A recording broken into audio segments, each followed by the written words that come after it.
Hello, everybody. Thank you for tuning in today. This is the last episode of 2018, the 50th episode of Hear Her Sports podcast, and the beginning of the third year of Hear Her Sports. I'm really looking forward to another year of talking to wonderful female athletes. There are some incredible guests lined up already. I'm looking forward to another year of being inspired. Once again, this year, I'm a better person thanks to all the women in sport who have been on the show. In today's episode, Biathlete Deedra Irwin says, I love putting in the work to improve myself.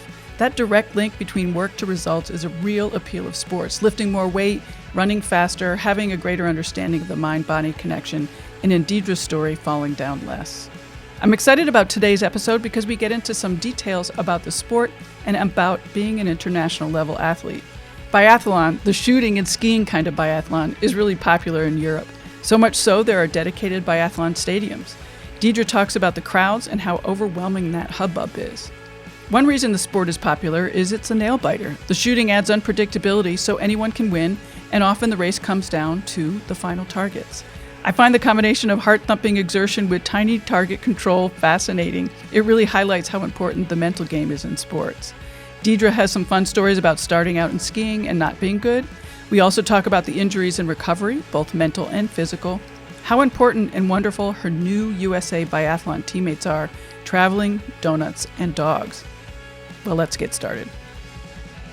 Welcome, Deedra. Thank you for taking the time out of your training to be on the podcast. I really appreciate it. No problem. Could you start by introducing yourself and maybe talk about where you are in your season right now? Okay. I'm originally from Pulaski, Wisconsin, but I've lived quite a few places since then. I'm currently training in Craftsbury, Vermont, before I head over to my first official races of the season over into Europe, and I will be heading out this Saturday. Oh, my goodness, right away. Yeah, pretty soon. And then I think my first races are the weekend after I travel. I don't know the exact date. And where is it? Did you say already? No, so the first races are in Ridenown, Italy. And then the week after that will be in Obertiliac, I think is how you pronounce it, and that's in Austria. Have you been to these places before? I was in Ridenown last year for Open European Champs. That was actually my first international biathlon race. So it'll be kind of cool to go back to the first place I raced biathlon officially. Right. When I was racing and traveling around, people always asked me, how I like these different places. Do you get to see them very much? Yeah, so we we spend about a week there, and so we see a lot of where we ski, but I guess the towns where we go so far for my experience haven't been too big, so it's pretty easy to kind of do a single walk around. It's usually up in the mountains in a tiny village somewhere that doesn't take American Express. So, so I've only been to a couple places for biathlon, but other places I've been for skiing, there's quite a bit of time to go look around the cities and hang out outside of, competition areas. And you said that these trips, at least the ones coming up, are self-funded. So where are you eating, and are you hanging out with teammates at all? Yeah, so they cover all our logistics while we're over there and then send us a bill later. So oh, you're kidding. It's they kind of give us a roundabout of what it's going to be. So we know a little bit, but yeah, they put us up in hotels all together as a team, and then they usually supply breakfast for us, or the hotel does, and then lunches and dinners are at a different location sometimes. But yeah, everything is pretty much covered while we're there, so we don't have to worry about it. I saw in your Instagram that you're dealing with some injuries. Could you talk about that a little bit? Yeah, so, oh man, when was this now? I guess back in September, I had just a really awkward, weird crash in which I sustained whiplash.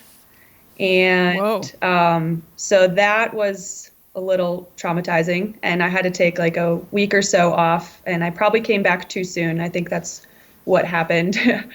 And I kind of hopped right back into intervals as I was feeling better, and then my back spasmed, and I think it kind of all had to deal with all my nerves down my spine were just really hyper excited from the whiplash. And so then I had about a month of training out in Utah, where we actually were doing our World Cup trials, where I was trying to keep up, trying to kind of just deal with it. And the pain just kept getting worse and worse. And I made it through trials okay and qualified for this trip, which was nice. But I did have to go home for about a month and do some really intense recovery, I guess.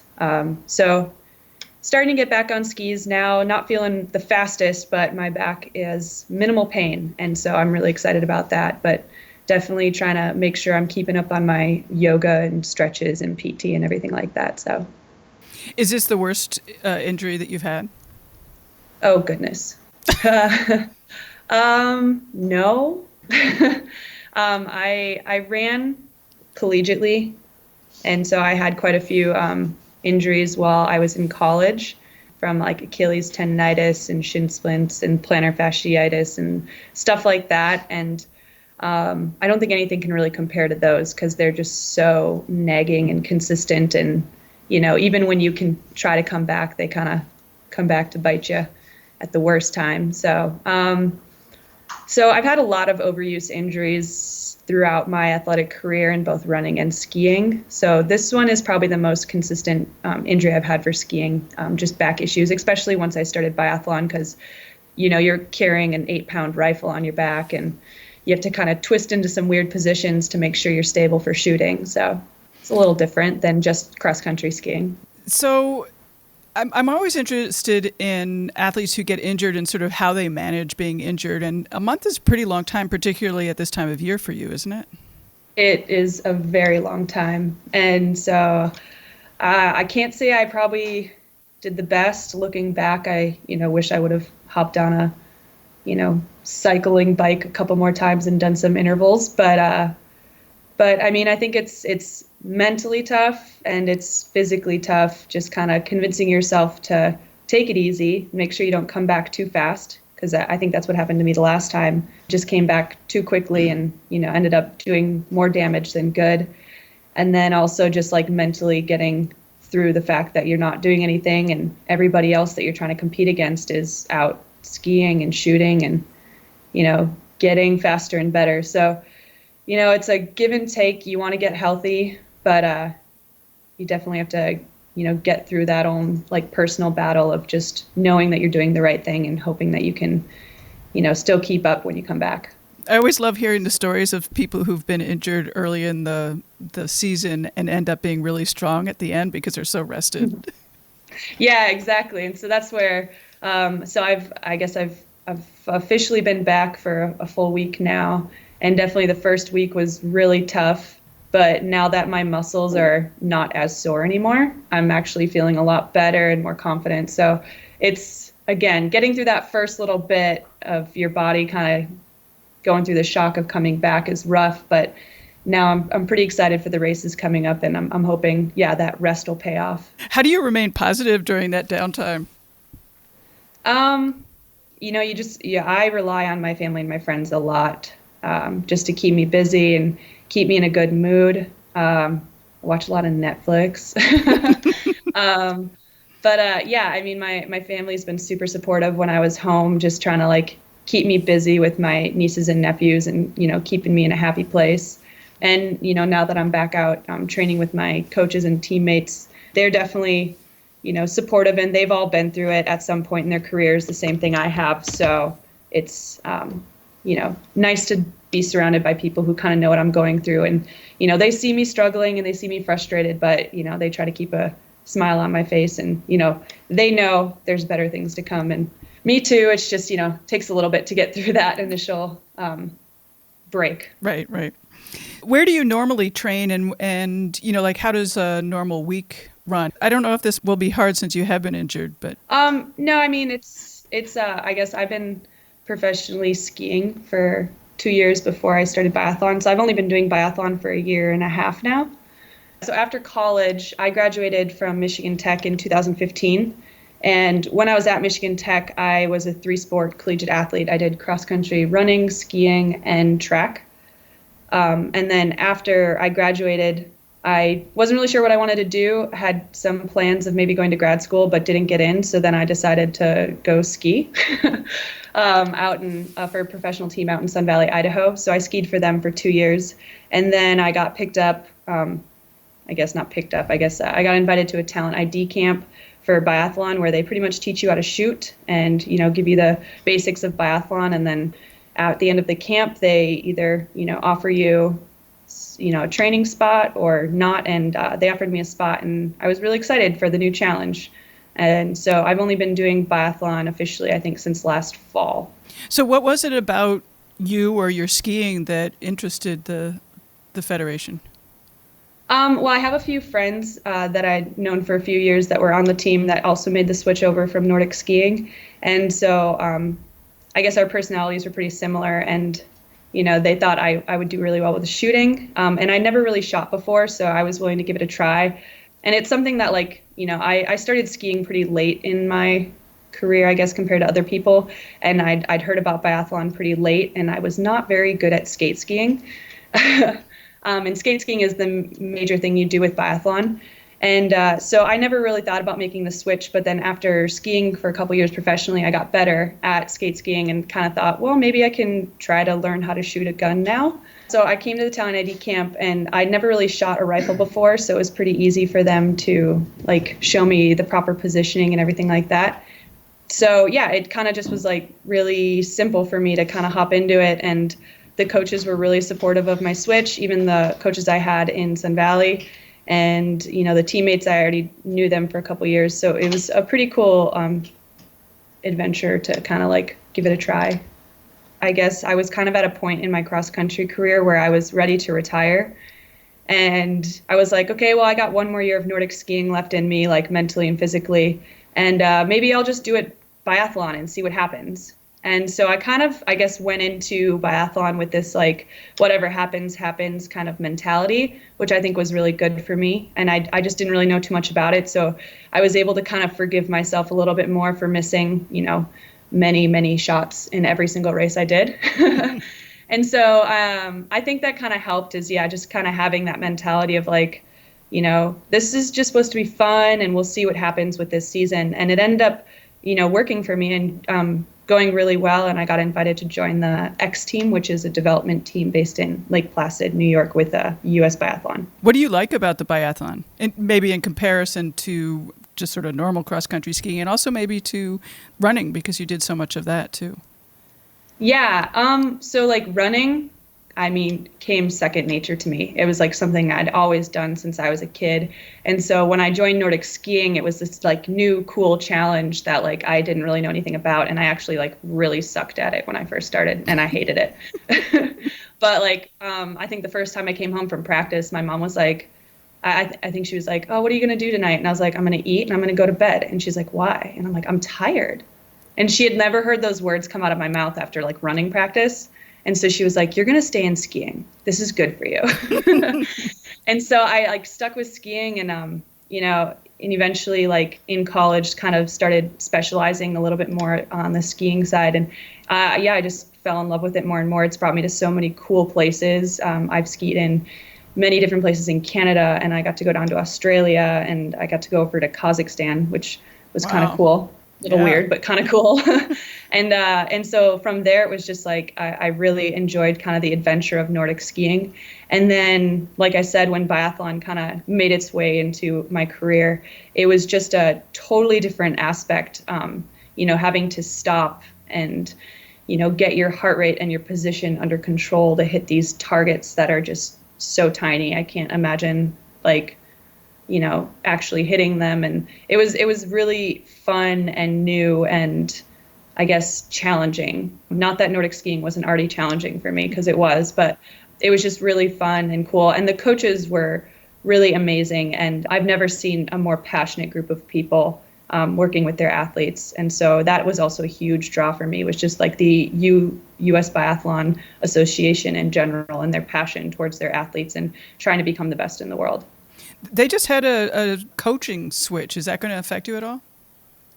No. So last year I was getting coached by their development coach, who ended up leaving along with the two head coaches. And so the coaches that they got in this spring are really great and actually really broke everything down for everyone from our highest level Olympic athletes to me, who is brand new to the sport. And I think it was actually really good. Armin is the women's coach, and he has been amazing to work with. And I have made huge strides in my shooting and my skiing because of him. So I don't think the coaching switch was bad at all. I think it's actually really great for the team, especially both men and women's side, now that it was like off an Olympic year, and we have a lot of new faces joining the program.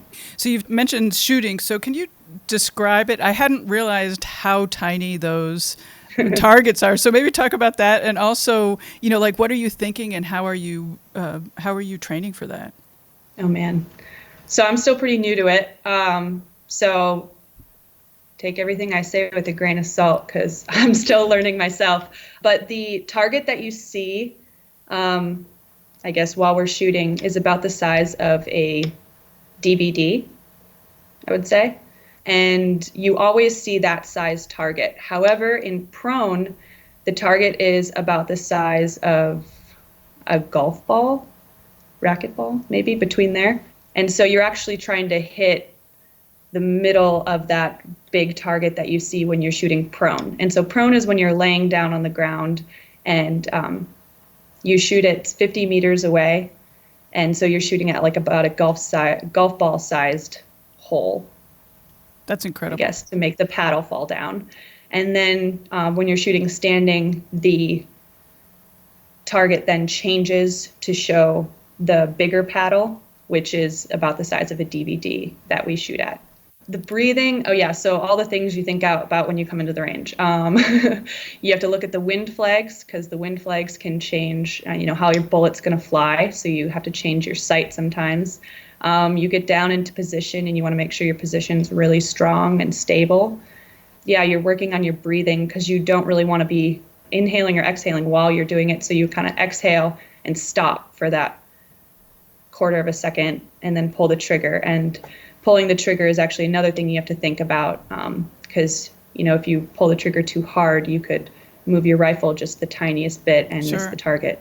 So, yeah, there's a lot of things that we're thinking about when we're getting into position and actually executing the shots. So, yeah, breathing is something we really practice, trigger control, just in general getting it in and out of position. We do a lot of what we call dry firing, which is actually just like in a room and we set up a target on the wall, just like little dots, and we'll just practice actually like taking the shot at the wall, but obviously we don't have any live ammunition, and which is why it's called dry firing.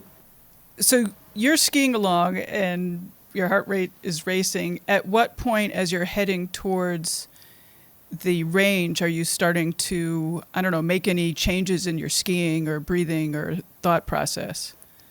It depends on the course a lot of the times. So if you have like a downhill, I guess, coming into the range, then you can, kind of keep your speed up and, just really focus on like taking those breaths to kind of get your breathing and your heart rate under control. But sometimes there's an uphill coming into the range, but you don't really want to slow down. So it's a little bit harder. So you have to just kind of like try to figure out how to come into the range under control so that by the time you get to your mat, you are decreasing your heart rate and your breathing is under control. And so it's a lot of just, I guess we practice it a lot all throughout the summer.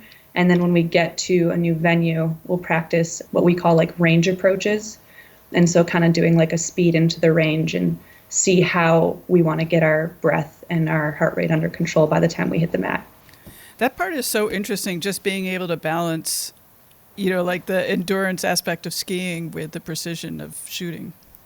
Yeah, it's been a huge change for me coming from Nordic skiing because I guess I was kind of the person like straight off the line in Nordic skiing. I was redlining and going as hard as I could and just like, first one to the finish wins kind of thing. And in biathlon, you have to, your first lap, you want to keep under control so you can shoot. Your second lap, maybe go a little bit faster, but you still need to be under control and shoot. And then, once you're finally onto your last lap, that's when you just hammer and go. But yeah, it's definitely kind of finding that balance between like, I need to ski fast, but I need to make sure I don't come into the range, and blow up and miss all 5 of my targets. I have watched some biathlon, and it definitely seems to me that a priority of the sport is getting those targets. Is that the reality of it? It's hard to tell how fast people are actually skiing. Yeah, I mean, there's a couple people in the world who can miss targets and still win a race because their skiing is, better than most of the people around them. But in general, the person to clean a race is going to be a much higher advantage to winning than, somebody who misses 1 to 2 to 3 targets, especially in like a sprint race. Those ones are, the shorter where you only have 1 prone and 1 standing. So you really want to clean both of those stages. But yeah, it's a give and take, I guess. You got to find that balance between taking your time and hitting those shots and, maybe taking a little bit, going a little quicker. I guess I'm still trying to find that balance. I'm about 50-50 right now. Sometimes I come in too hot and I just can't hit a thing. Yeah, I was going to ask you, what are you working on now in terms of the shooting aspect of it? Right now I'm working on coming into the range with a little bit higher of a heart rate. So I've been able to do a lot of like really easy shooting, and I've been getting a lot better at that. But after taking the month off, heart rate's a little bit higher in general while I'm trying to, ski faster. So trying to figure out how I can come into the range and still be under control when I have a heart rate of, 140 or something. And what are you working on in the skiing? Or is that totally given at this point? No, no, I mean, we're constantly working on technique. We have technique sessions, where we're just trying to perfect our V1 and V2. Those are a couple different styles in skating. And, the more efficient you become in your Nordic skiing side of it, the easier you're going to come into the range under control. I read somewhere that anything can happen. Like I was watching some videos and so many people that were being interviewed said, oh, like anything can happen in the race. Anybody can win. And it seemed like that was really different from other sports where you sort of knew going in, like who were the strong people. Do you feel that way? Oh, 100%. Yeah, I think I know what video you're talking about. Susan Dunkley, she's probably, I think she's our fastest biathlete in the U.S. right now, and she's been to a number of Olympics. And I think she said that you can go from getting 80th place one day to getting on the podium the next. Biathlon is so diverse in if you can clean a race or if you're not going to clean a race. And, there's a handful of people, will always be up there. They're just really consistent. But yeah, you never know when somebody, who's never made a podium is going to win a race. Mm-hmm. It's so different than just like cross country skiing where you kind of know who your top 20 are at every single race and they're going to get that top 20. Where biathlon, I think last year there was this guy who I think he was like a junior skier or something even, and all of a sudden just got thrown into a World Cup race and he ended up podiuming. I can't remember what country it was, but it was so crazy mm-hmm. to see that. What accounts for such a range? I mean, are there bits of luck that? I think it just comes down to shooting. I mean, there's days where you can feel like, you're just gonna shoot really well, and then you end up not shooting very well, and then there's some days where I think like Lowell Bailey, it was a couple years ago where he won a world championship race where his skiing was just really consistent and really good. And he had cleaned all the way up to the last stage. And then that last stage, he started way behind a lot of the leaders. So they had already thought the podium was, done. And he comes in and he just cleaned his last stage and he came in and he ended up winning the entire thing, out of nowhere. And so, I mean, it really depends on the day. Some days you can hit everything and not feel great skiing, and so you're going to end up, somewhere in the middle. And then there's other days where you're going to clean and you're going to feel amazing skiing, and boom, you could be on the podium. Right. Do you do mental training? I personally do a little bit of visualization and stuff like that. It's kind of always been a part of my pre-race technique. It's carried over from running and skiing. And then we've started doing some, I guess, mental shooting training when we're doing our dry fire during the summer, where we kind of just, lay back and, try to visualize or feel how how is it going to feel when we pull the trigger and like how is our breathing and what's the sight look like. There's a lot of aspects to that part. I think mental training is huge for athletes in general in any sport, and definitely in this shooting sport, because there's that whole aspect of you need to get into the range, and everything needs to be second nature, getting into position and just take really good shots. I think like last year, the best race I had was in Martel, Italy, and it was only I think it was my first IBU Cup. And my coaches were all really surprised. I ended up going into the range and I cleaned my first 3 stages. And it was just like unreal. I'd never done that before.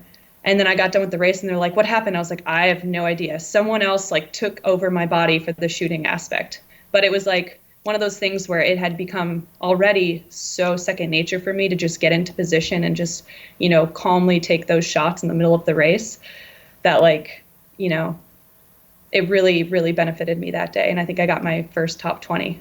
That's awesome. It's very cool. I think I interrupted you when you were talking about your training and going through what you do during the week. Can we get back to that?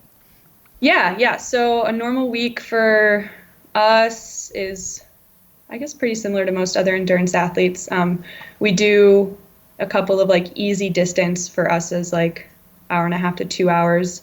And we call them combos when we're shooting. And so we'll just do a lot of, looping around the range and just really working on our range procedure, going in and shooting a lot of shots. And then a couple times a week, we'll do intervals, anything from like threshold or above. And then again, usually with shooting. So we'll come into the range with a higher heart rate and really practice on taking those solid shots. And then usually once a week, we do like an over distance, which is just like a long, easy ski.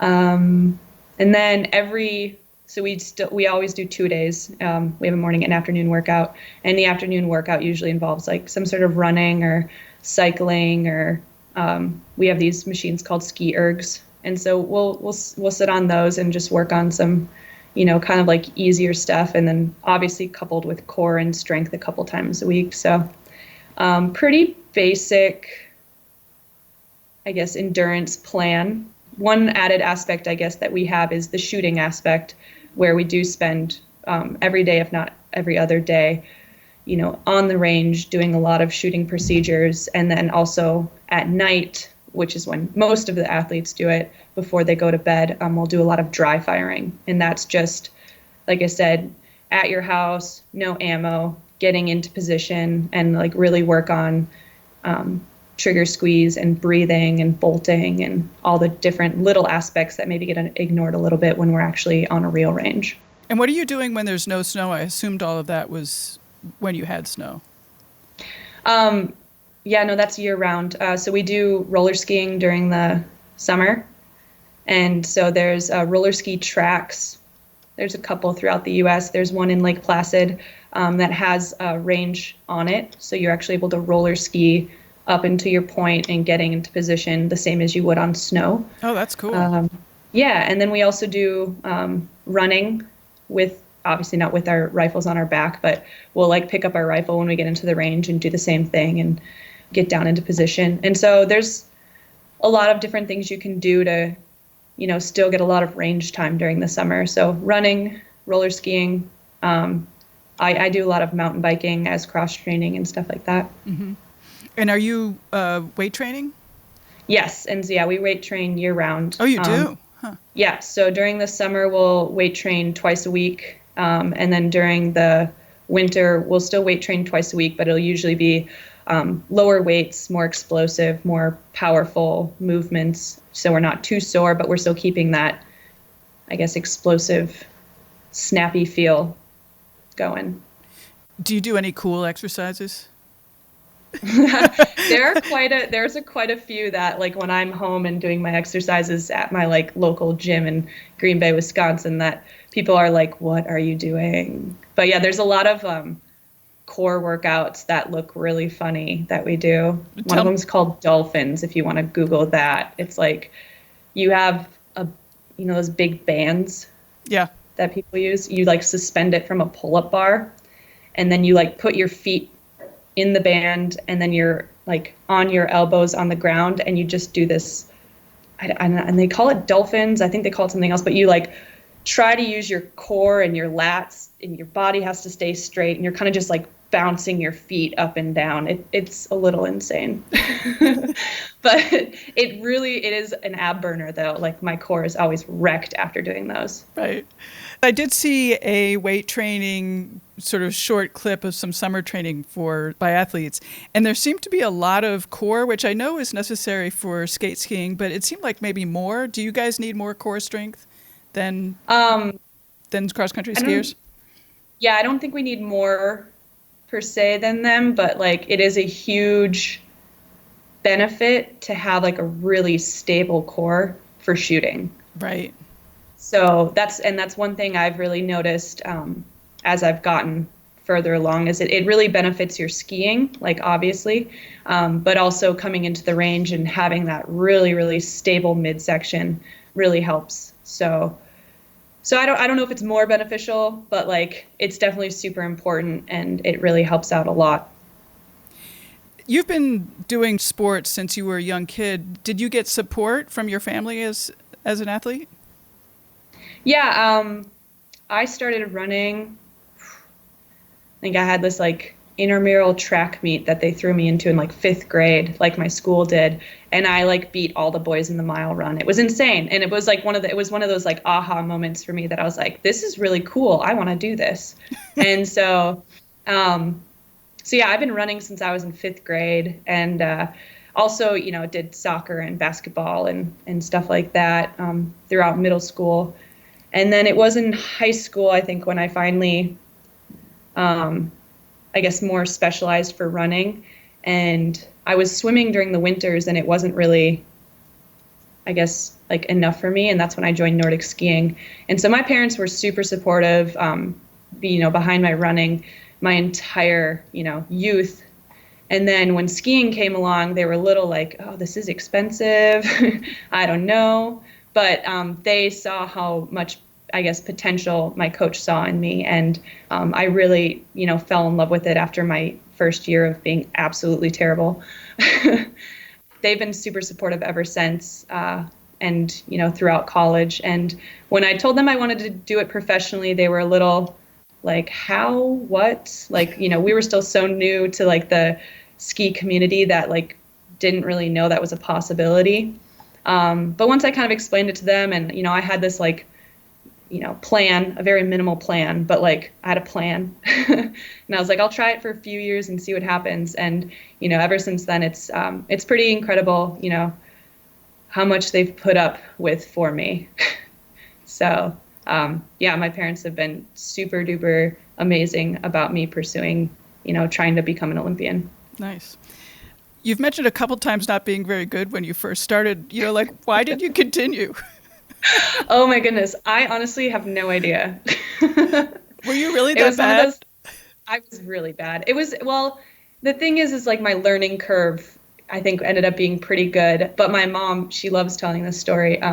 She's like, my first year, I would get done with the race, and every time she'd be like, okay, how did this one go? And I'd be like, well, I only fell 8 times. And then like the next race came, and, she's like, okay, how did today go? I'm like, well, I fell 6 times. And I was like, okay. And then like the next race came, and I'd be like, I only fell 4 times, and I got through that first year, and the next year I actually did, some actual summer training. That was the first time I had been exposed to a program that actually trained during the summer, because otherwise I kind of just ran on my own. And so I worked with the program, and they trained me during the summer, and I noticed huge gains in my skiing because they got me on roller skis. And then the next year I came back, and I didn't fall in any of my races, and I ended up placing at state only in my 2nd year.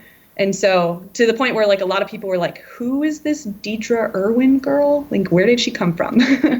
And so, but yeah, I think it was just, I was able to look at the positives of every race, because my parents, weren't like looking for me to win anything like, normally in running. And so it was more just like, how many times did you fall? And each time it kept getting less and less. And it was just like a very, positive experience for me compared to like running, where running was very intense for me when I was growing up, just kind of like I'm really competitive. I think skiing is really interesting because, on the surface, it appears like it's like running, and it's just so not the same. Yeah. And, Yeah. the whole part of having to balance on one foot versus the other and being, willing to totally shift your weight over can be scary and is something you have to learn how to do. Yeah, it took me a really long time.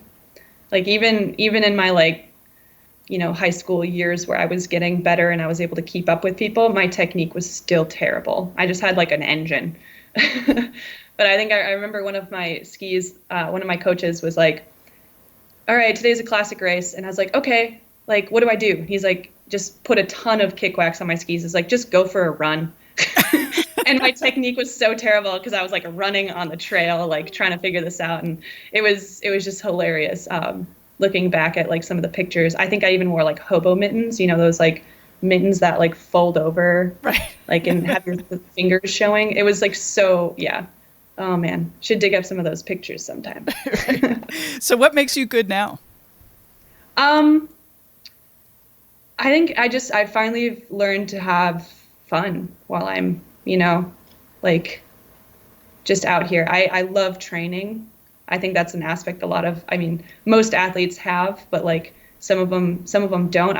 I love being out here and training, and racing is probably one of my least favorite things, but like, I just love putting in all the effort. And I've never really been like the fastest runner or skier or anything like that, but I love putting in the work to improve myself. Yeah, I asked that question quite a bit is, whether you like training or competing better. And I gather you're a trainer.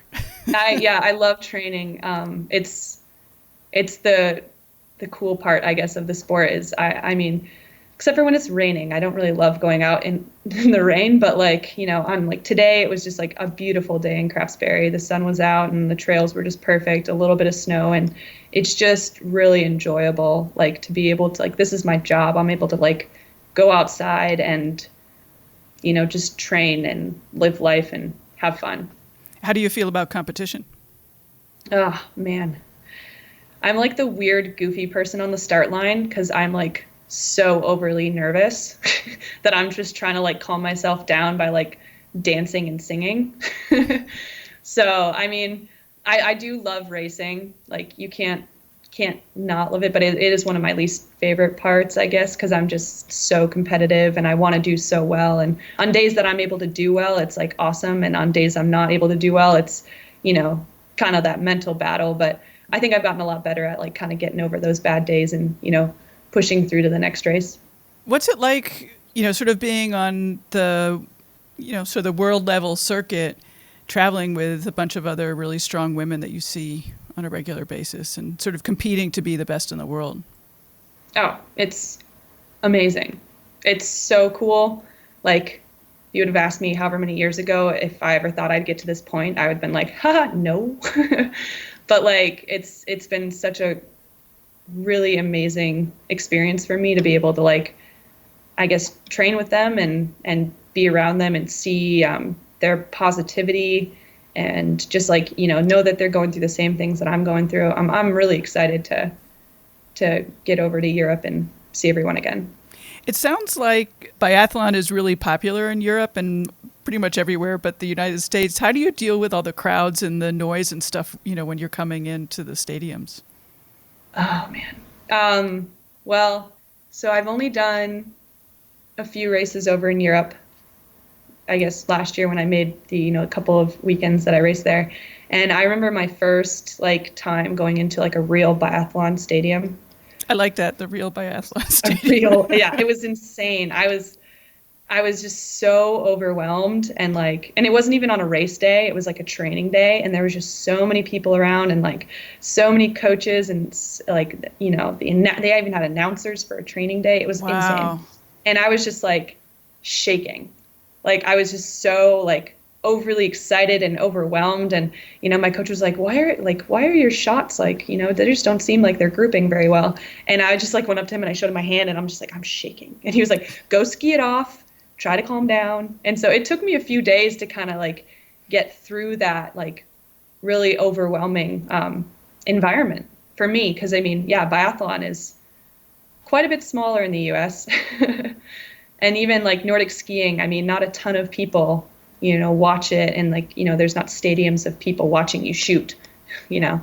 And so, yeah, it was a little overwhelming. But after you get through that, like I said, I think it was only like a week later I raced in Martel. And, you kind of get to this state where you get in the range and you don't even hear anybody else. Like it's just, your gun and the targets. And it's pretty insane being able to get into that. I guess people call it like getting into the zone.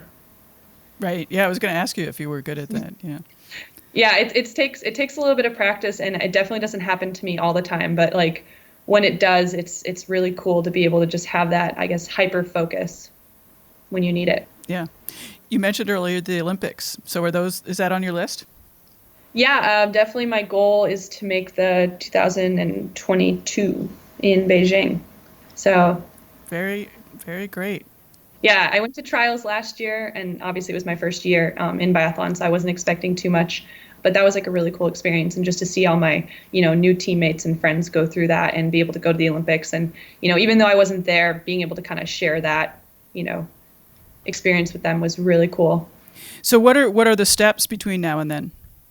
I guess like right now I'm on the X team, which is like a developmental team. So in the next year or so, I'd really hope to make like the A or B team, which is, I guess, more of the actual World Cup team that goes over and races on the World Cup.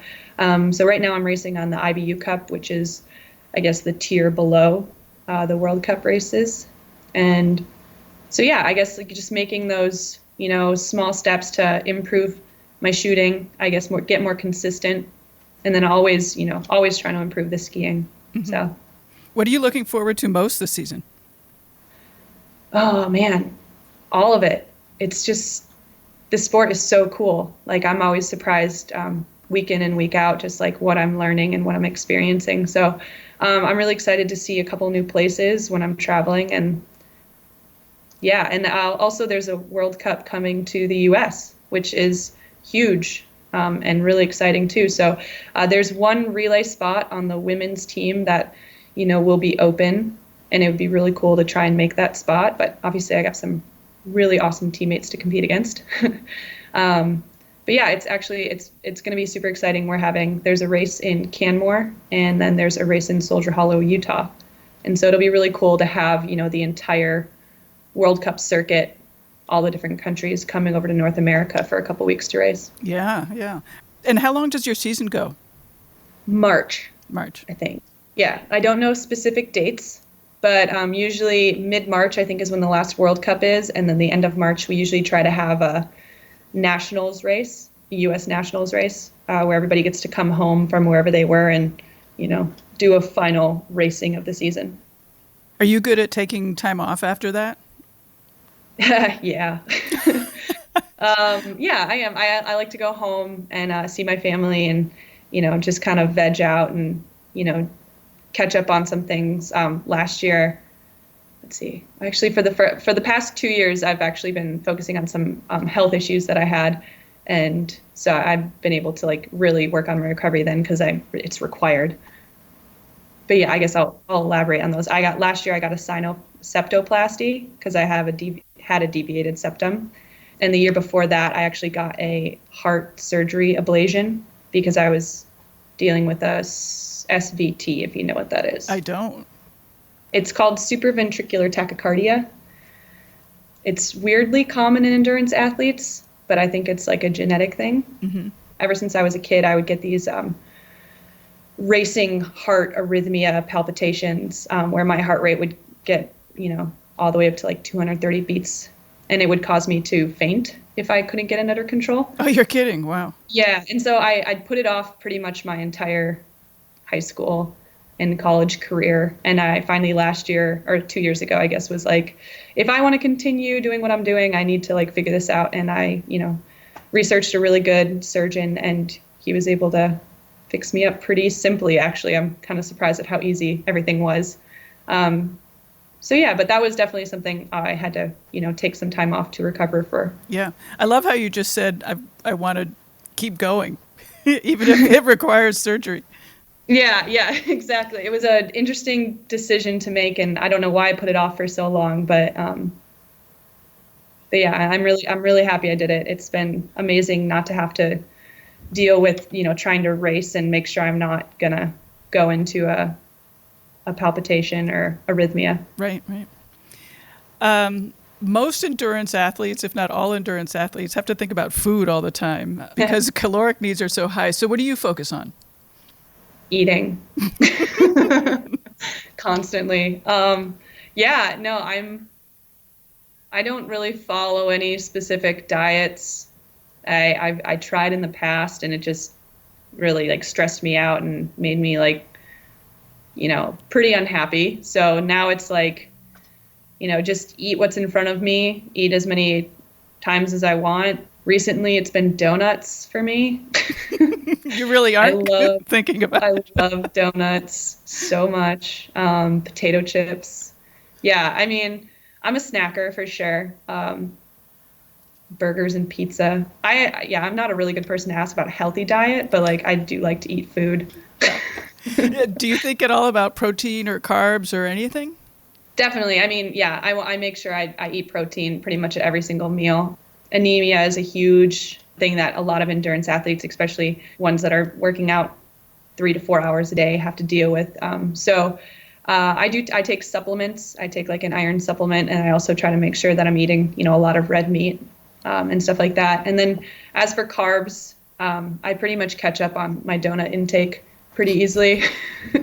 But otherwise, we all love pasta a ton. I think the biggest thing for us as winter athletes is actually the other vitamins, vitamin D, stuff like that. We don't see the sun a ton. And when we do, we're usually covered up, so we don't get that natural supplement in. So we try to focus on eating a lot of vegetables, and that's something I've really tried to push for myself in the past couple of years, is making sure I'm eating all the right vegetables and, adding enough greens and reds and oranges to my diet and all the different colors. What about while you're training? Are you eating anything or drinking, any Gatorade type stuff? Yeah, so during training, if it's a little shorter, I mostly just make sure I'm focusing on drinking water. But like the longer ones, I'll bring, bars with me that I'll either make or buy. I'm an ambassador for Scratch Labs, if you've heard of them. And so I love their products. They're some of the first products I've ever been able to use that doesn't kind of give me that like gut rot sugary feeling after. Yes. I eat their bars. They started making bars now. They have a recovery drink, which is like, just a really nice carb drink. It's not like a, high in protein. I think it just has carbs and probiotics, which is like really nice for my stomach. And then they also have their, sports and hyperhydration and stuff like that. And so, yeah, those products, I definitely try to use them, depending on what type of workout I'm doing. You said you made your own bars? Yeah, sometimes, oatmeal bars, I guess, is kind of like the bars that I make. I have a pretty sensitive stomach when it comes to like training. And so like in the morning, I have to eat pretty basic foods. I can't really eat like peanut butter or chocolate or anything like that before workouts, because like during workouts, it kind of upsets my stomach. And so, yeah, so I usually make some like pretty simple, like kind of oatmeal bars, or for after I'll make something that maybe has like chocolate in it. Do you have, like on race days, you said that your stomach is sort of sensitive. Do you have trouble on race day? Yeah. And yeah, it's, you have to wake up usually a lot earlier than you're used to, because you want to like prepare everything, and you have the nerves going. So I, in general, have a hard time eating before races. And so, the more things I can kind of like add to my diet in the morning, like at least makes it more interesting for me to eat and hopefully calms my nerves a little bit. So I'll usually just eat like plain oatmeal with like, maybe some honey and yogurt, and then like try to like scramble some eggs to make sure I'm getting some protein, and, toast or a bagel or something like that. But that's when I'm home, I can make that. Sometimes when we're traveling, it's really hard to make what you're used to, because you are just served what they serve you at the hotel. Last year when I was in Italy, I kind of had one of those like moments where I was like, oh my gosh, am I going to be able to eat enough before I like go race? And because they kind of have like a little bit different menu than I'm used to. But it actually ended up working out pretty well. They have a lot of pastries and stuff like that. And they're sort of like donuts. Yeah, exactly. Like Usually don't eat those before a race, but maybe I'll start giving it a try. We're wrapping things up, but I wanted to ask you about your dog and dog walking. Yeah. Oh, yeah. So my parents have my dog. I guess her name's Pico. She's amazing. She's a Catahoula leopard dog mixed with something. But yeah, she is so fun to go running with. And then when I lived in Idaho, I did a lot of dog walking and dog sitting, and I love dogs so much. If I could own one right now, I would, and it would just travel everywhere with me. But obviously, that's that would be a little something rough. But yeah, every chance I get to like dog sit or dog walk or anything, it's just like it's one of those, I guess, like, I'm trying to think of the word, is calming things for me. I guess just like dogs are so happy, and whenever you're in a bad mood and you just go by a dog, it makes you happy. I can't argue with you. That's awesome. Yeah, I mean, it's sometimes gets out of hand with me. Like if I'm at a race or something, I see a dog, I'll like sprint to it. Probably not the best thing to do, but but usually people are pretty chill about letting us all pet the dogs and everything. And a lot of my teammates are the same way, where if we could have like a dog that just travels with us and, over to Europe, it would make us so happy. Maybe we can make that possible in the future. Yeah, you need a mascot dog. Exactly. We need a mascot. Yeah. That'd be legit. I didn't ask you about mentors or people that are important to you.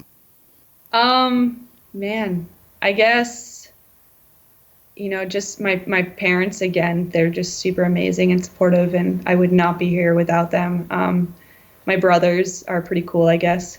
And then my teammates, I mean, like I said, switching from Nordic skiing to biathlon was, one of the easiest things I think I've ever done. And, the community surrounding biathlon is just so supportive, including, people I'm actually competing against and racing against. They're just so amazing. They're so respectful, and, they're just trying to help you better yourself. And, I hope to get to that point where I can, mentor other athletes coming up through the program too. And so, yeah, so it's just been so cool. I mean, the biathlon community in the US is so small, but they are like some of the coolest, most amazing people I've ever met. I love that. You've mentioned that a couple times, how great your teammates are. I think that's awesome. Yeah, it was one of the definitely defining factors for me joining the team, because I went to the talent ID camp and I wasn't really sure how they'd, feel about, me coming over from Nordic skiing. But like right away, they were just like, we're super excited. This is the most women we've ever had, like, training together.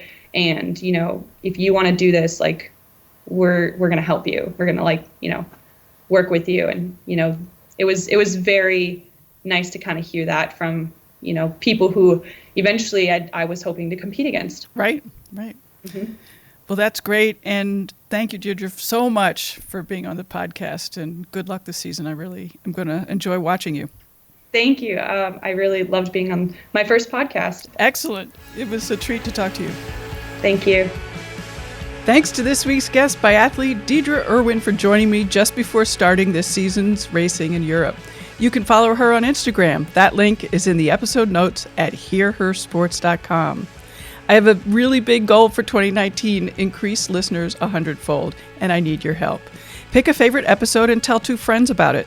The new year is typically a time when we think about getting fit and healthy anyway. My guests can motivate that work, so spread the word. Thank you for listening, and Happy New Year.